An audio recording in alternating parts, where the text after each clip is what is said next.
صحافت پر وار کا جواب صحافت نے دیا۔ ایس ایچ او طیب بیگ معطل۔ سینیٹ کے قائمہ کمیٹی کا فوری ایکشن۔ اسلام آباد سے ایک بڑی خبر سامنے آئی ہے۔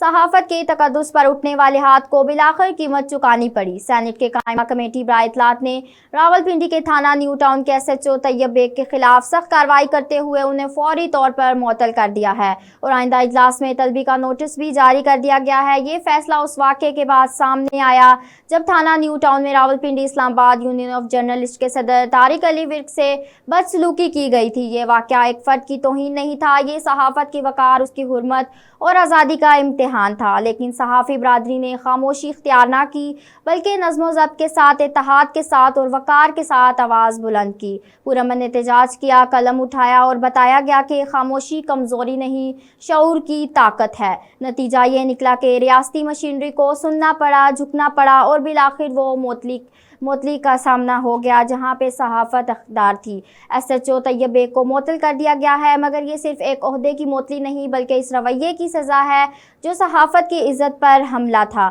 صحافت دباؤ میں نہیں آتی، جب وہ حق پر پہرا دینے والوں کو نشانہ بنائے تو پھر وقت خاموش نہیں رہتا، قلم کی للکار ہوتی ہے اور آج یہ للکار سنی گئی ہے کیونکہ صحافت اب بھی زندہ ہے۔ راولپنڈی اسلام آباد یونین آف جرنلسٹ کے صدر طارق علی ورک پر تشدد، حبس بے جا میں رکھنے کا معاملہ۔ سینیٹ قائمہ کمیٹی اطلاعات نے تھانہ نیو ٹاؤن راولپنڈی طیب بیگ ایس ایچ او کو معطل و انکوائری کرنے کی سفارش کرکے کمیٹی کے اگلے اجلاس میں آئی جی، آر پی او، سی پی او، ایس ایچ او کو طلب کر لیا۔